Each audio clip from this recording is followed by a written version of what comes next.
over the last couple of days, we have talked about challenges associated with diagnosing adults with mental health conditions. And yesterday, we talked about challenges associated with diagnosing children with mental health conditions. But today, we're going to kind of turn the camera around to us. We're worried about this one.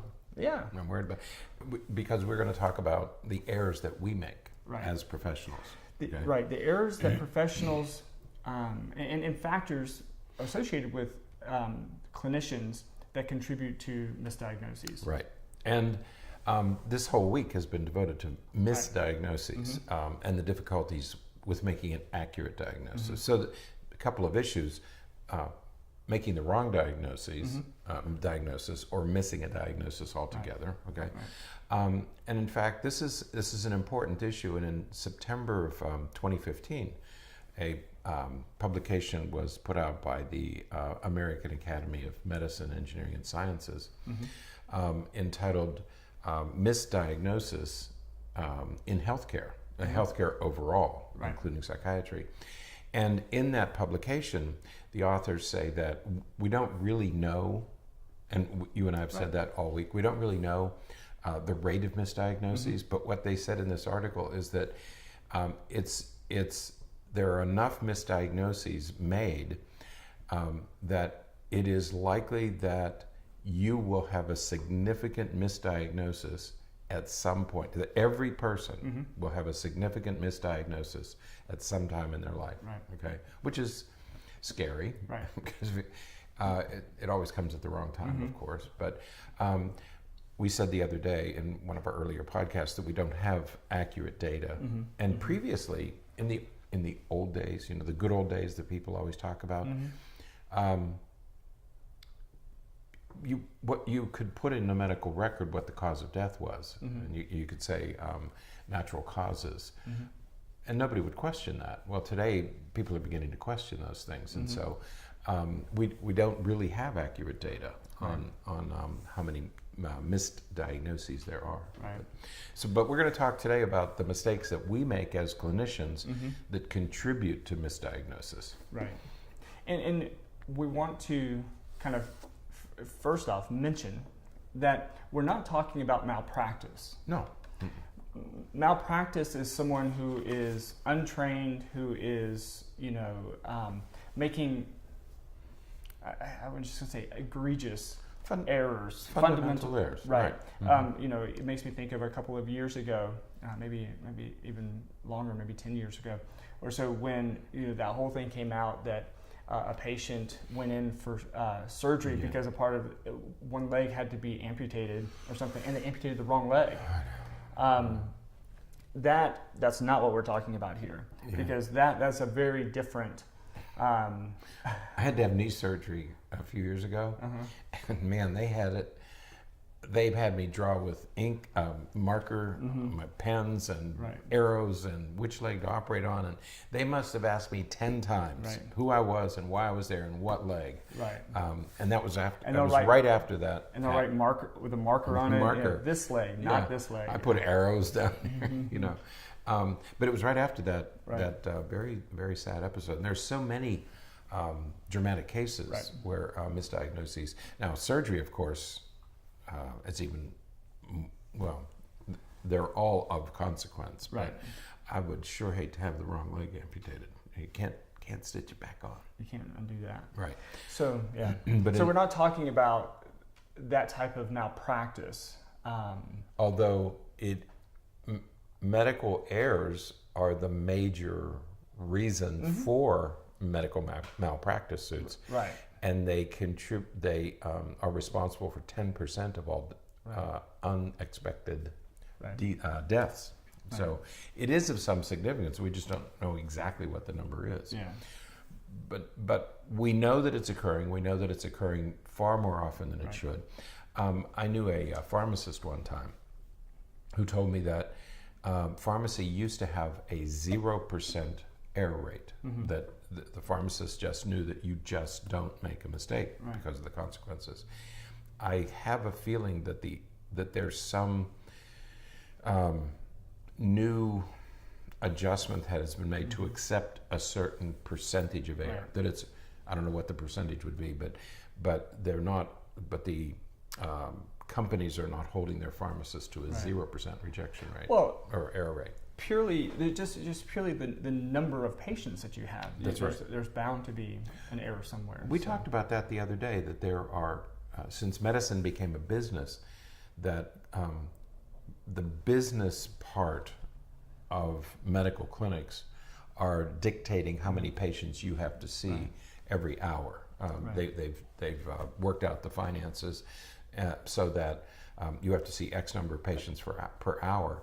Well, when you're told that you only have 15 minutes to see a patient, it limits what you can do. Absolutely. And it limits how many questions you can ask. Right. Okay? And you may have to, the clock may tick before you're finished with your assessment. So that's a system problem. Right. What we want to talk about today are the errors that we make because of our human frailties and fallibilities. Right. Some of them are systems based. Like the first one we're going to talk about, and this is from an article from MD Edge. Right. And it lists a number of things that are, sort of clinician-derived causes of misdiagnoses. And the first one is rushing to a diagnosis. That's right. And we've talked about that several times this week already, but it is a major issue for situations where we are billing insurance, especially because we have, and that to me is a systems issue. You know, if I could get away with not diagnosing somebody at the first session, I wouldn't, because I would never do it. I don't always have enough information, and so I've had cases this week with patients where they're referred by another physician or by from some other source, and they have a long history of having a particular diagnosis, and it's just not there. That's not the diagnosis. And so they come in with something, and that's with a diagnosis that's not really there. But you have to wonder how much of that is because you have to diagnose them with something, or else you're not going to be reimbursed for that service. Yeah, and then the patient gets the bill. But when we rush to a diagnosis, what the mistake that we often make or can make is that we say, "Oh, I've seen this before. I know what this is, and it's this. It's A. It's diagnosis A." And you're right, it is. But you didn't spend enough time to see what else might be happening or what's contributing to it or where it came from. And so you might not have the wrong diagnosis, it just may be an incomplete diagnosis. Right. Because we want to, we're so sure that we're right because we've seen it many times before. Right. And because of those factors associated with you have 15 minutes or you have a limited amount of time to see the patient, and you have to give a diagnosis, when you check off these boxes, and it's like, okay, well, that must be that. Right. And then you go on and... But that's what managed care has done. Right now, medicine is being dictated by insurance companies who reimburse for what they think they should reimburse for rather than what's actually going on. And businessmen and businesswomen who now run medical clinics as a business rather than as a clinical service. Right. That's what's driving it. If anybody gets angry, I wouldn't spend too much of my energy getting angry at the clinician. Think about the business environment that professional is working in. Not to excuse our mistakes. I would never do that. But many places are driven. Having said that, that's one of the reasons you and I want to do our own practice is because we didn't have to. We're not run by businessmen. Ours is a clinical practice. Yeah. But none of us here are business people. I can assure you. We have no idea what we're doing. We can assure you we're not business people. Fortunately, we have other people taking care of that, but not us. But rushing to a diagnosis is the first problem. Right. Second? The next one is, again, something that many clinicians do, and that is we fail to look at some of the cognitive factors that could contribute to the patient's presentation. We know from the neuropsychological literature that cognitive skills and things like learning and executive function and some of those kinds of things are intricately connected to mental health and psychiatric conditions. Right. But yet, rarely do clinicians explore much of that during their first session or two. Sometimes you don't have to. You know, if you're working with a college professor who's been at it for 15 years and has a family, or a businessman who's successfully running a company, you know that their cognitive abilities are probably within some range. However, with young children, the elderly, there are times where you want to do, you don't have to do a comprehensive assessment on every patient, but there are times when your clinical skills should say, I'd like to know more about this person, okay? And you will want to do some additional testing, especially in the elderly. I think that's where it's most applicable. The next thing is conducting a complete and an appropriate differential diagnosis. We've mentioned many times before that there is a great deal of overlaps symptom-wise between a lot of different disorders. And there are ways, strategies, methods, approaches that you can use to differentiate between different things. Now, certainly the information that the patient gives you is going to guide some of that, but I know of many clinicians who, if a patient comes in and says, well, I have mood swings, they almost immediately go towards a diagnosis of bipolar disorder, when mood swings can be borderline personality disorder, it could be bipolar disorder, it could be depression, it could be lots of different things, but they don't do an effective differential diagnosis to see what's really going on. Right, and that relates back to the first one, rushing to diagnosis. You don't do an accurate and adequate differential diagnosis. I'm doing a talk in a month or so, and we're going to talk at length about making an accurate differential diagnosis. It's absolutely essential, because differential diagnosis leads to differential intervention. You don't do the same thing with every patient. Absolutely. So, now the next thing is more specific to psychiatrists, and that is putting patients on medications, and especially high doses of medications, right away. Now, the I don't want to be too blaming, but many times patients come in and medication is all they want. I have certainly worked with enough clinics to have seen where patients come in and, for lack of a better word, demand being put on the medication immediately. They don't want to talk to anybody about it. They know in air quotes, they know what's going on, and so they just want medication. And they know what they want. And they know what they want by name and dose. What I'm getting more often these days is they want medical marijuana. That's one of the things that people, I really need medical marijuana. It's the only thing that really press it. Really, we're getting a lot of pressure now for medical marijuana. So that's a big issue.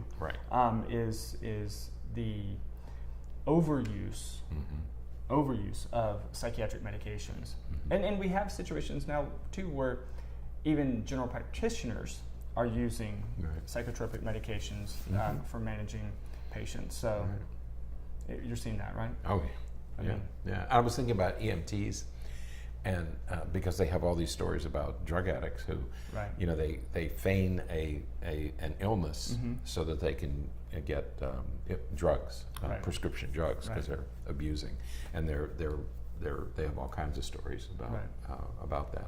But we have to be careful as clinicians that, and one of the mistakes that psychiatrists make, we're not picking on psychiatrists because we're all mental health providers, but yes, starting at too high a dose of the wrong medication, because you don't really know, we don't have the technology to say exactly how much medication should you take. Okay, it depends on your gut enzymes and some other complicated genetic things, and so start with a low dose. If that works, that's good, because you minimize side effects. And these medications all have side effects. Well, the other thing is, and this is the next one, is that not just putting them on high doses of medications right away, but using multiple medications right away. That's right. Polypharmacy. When you have a symptom reduction goal, in other words, I just want to reduce your symptoms. I have the capacity to reduce your symptoms. That's what medications do. They reduce symptoms. So if you have 3 symptoms, I have a medication for each symptom. So we understand why it works. Right. But monotherapy is always preferable to polypharmacy. So keep it at 1. Right. As we're thinking about psychiatry, and this is MD Edge, so it's about psychiatrists. It's not necessarily about therapists. Right. There are many. The list goes on, and to include lots of different medication-related issues. Using benzodiazepines right away, using other potentially addictive medications right away. Those are often seen as issues. As therapists and teachers, we have a particular bias against Xanax. Right. Okay, and we know Xanax was developed to be a bridge. It wasn't meant to be used long term. But many people take Xanax for years and years. I knew a woman who had taken Xanax for over 20 years. Right. And those medications were not meant to be used that way. Right. There's a potential for abuse. There's a potential you develop a tolerance for it, so you have to keep increasing the dose. So using drugs like that is a problem in psychiatry. Right. Yeah. So a lot of the other on this list go through different medications, different concerns about medications. Right.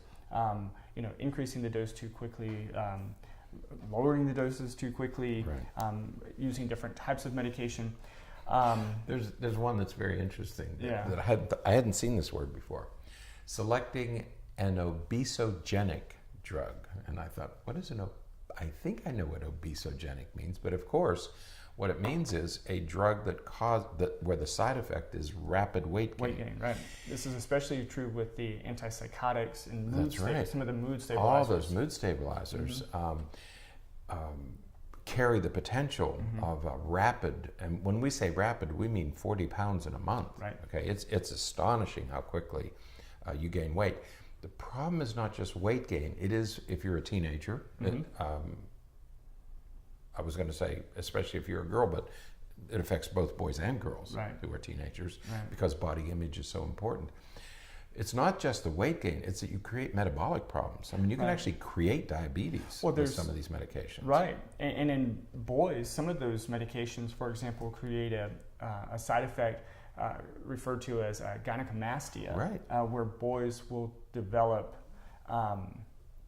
female-appearing breasts. Breasts, right. And it's a bad, especially when you're talking about middle school and teenagers. Going to gym class? Yeah. And taking your shirt off in front of all those middle school boys? Right. What a trauma that would be. Right. So they're not without consequences. Right. So there's those things related to medications. Were there any others that you wanted to mention? Because there was a few other things. There was one at the end of the article, and I'm not sure why they did it this way, but at the end of the article, they talk about there's 3 other things, and I don't know why they added them as other. I'm not sure why, but one of them was have 10. I guess and so that would have made it 12. So. It would have been 13, right? One is not collaborating with the primary care provider. And we know that's a problem for all of us. Right. We work with many school children, and we know how important it is to collaborate with other professionals, with schools, with teachers, with other psychologists, with psychiatrists. I had a patient the other day who was referred by his psychiatrist, and he said, "You need to go talk to somebody about this." It wasn't something that he does, but he said, this isn't a medication issue. This is a therapy issue, a psychotherapy issue, and so. But he and I have that easy relationship, and that's what you need. Frequently, there's a contentious relationship between professionals that shouldn't exist. Right. So that's another thing that could be a problem is professionals not collaborating with each other.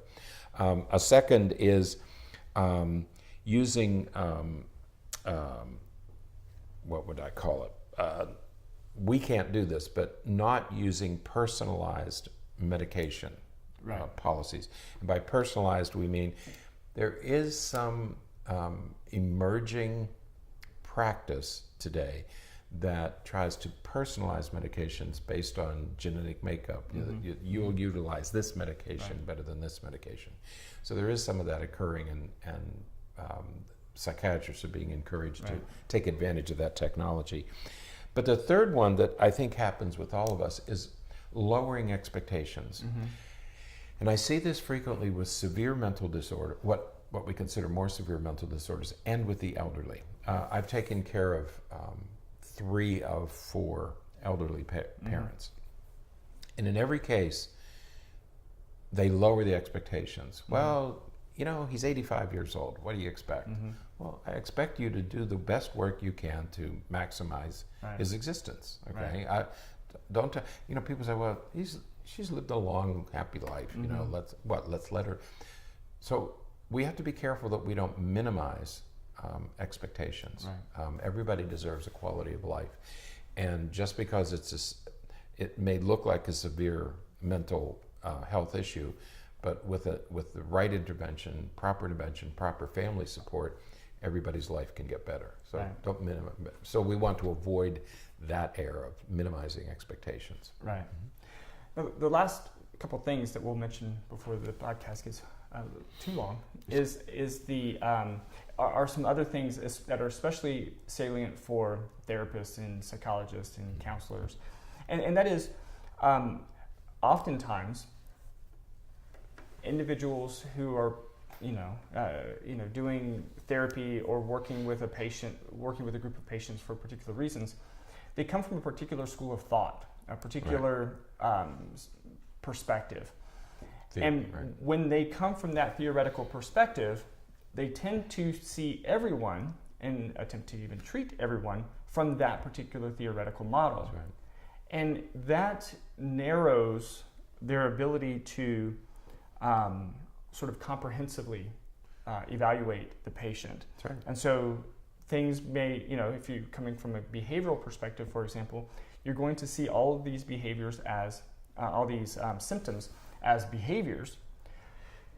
And yes, there is a behavioral aspect to them, but there may also be cognitive motivations, and there may be, emotional things that are happening that are contributing to it. But if you're working from that purely behavioral model, you're not going to look at those things. And there could be medical problems. And, one of the big things in psychiatry is it a medical problem or a mental health problem? But if you tend to see everything from a single theoretical perspective, you're going to miss those. And that takes us back to differential diagnosis. The only way you can make an accurate differential diagnosis is if you consider all possibilities. But if you're only looking at something from a single perspective, you're going to miss what's on the periphery. Absolutely. And we know professionals who are, it's not that they're bad at their job, not saying that, but, they come from training and from a perspective where a particular diagnosis, a particular condition is, they believe that it's much more prevalent than what the statistics say, and so they are looking for that. They specialize in, schizophrenia or dissociative identity disorder or something like that, and so everyone they see, that's what they're looking for. And so they will. It's sort of that phenomenon of you find what you're looking for. So if you're looking for it, you're going to see symptoms that support. It's like a confirmation bias. You're going to look for those traits that confirm what you expect to be there, and it's working backwards. I think it's this. Now let me find the evidence. Right. Instead of what's the evidence. And where does it lead me? So all of this to say, including the list that we had from the article and some of these other things that we're talking about, if you get feedback from a professional that isn't consistent with the way that you feel or what you think, or it doesn't make sense to you, there is nothing wrong with getting a second opinion. There is nothing wrong with going to see someone else and saying, hey, I saw somebody, this is what they said. I don't know, it doesn't feel right to me, I don't understand it, they didn't explain it in a way that made sense based on how I feel, and I just wanted to see somebody else and make sure. I want to underscore that. There is nothing wrong with getting a second opinion. I get second opinions all the time with you or with somebody else, one of our other clinicians. I mean, if I'm not sure that I'm on the right track, or if I have questions, you just get that uneasy feeling that you're missing something. I sit down and talk to you, or I talk to Dr. Suarez or somebody else in the office, or I call a friend. You know, I have a friend who's a neurologist in Tampa, and I'll call him and say, this is what this looks like. And he'll do the same thing with me. Right. So we get second opinions. Right. So please don't ever hesitate to get a second opinion and to let people know you're getting a second opinion. Right. The more information you get, the more accurate the diagnosis will be. Yeah, I often tell people, let me talk to some other people and make sure that I'm thinking about this right. So. Nothing wrong with that. Absolutely. Yeah. None of us are infallible. Right. So, all right. That's it for today? Yes. All right. Good week. Yeah. So far, we have one more. Yes. Right? Yes. Tomorrow is sort of the consequences of getting all this wrong. Right. So, what happens then? So, all right. That's it. Good job today. Look at us. Black and white. Salt and pepper. Don't touch me. Don't touch me. You've lived a good life, Richard. Oh. And, I wondered when he was going to say. I thought he'd wait until the camera was off. I've been thinking about it since you said it. Right. No, that is. Thank you. Happy Friday. Until next time, stay happy, stay healthy, and forget to be afraid.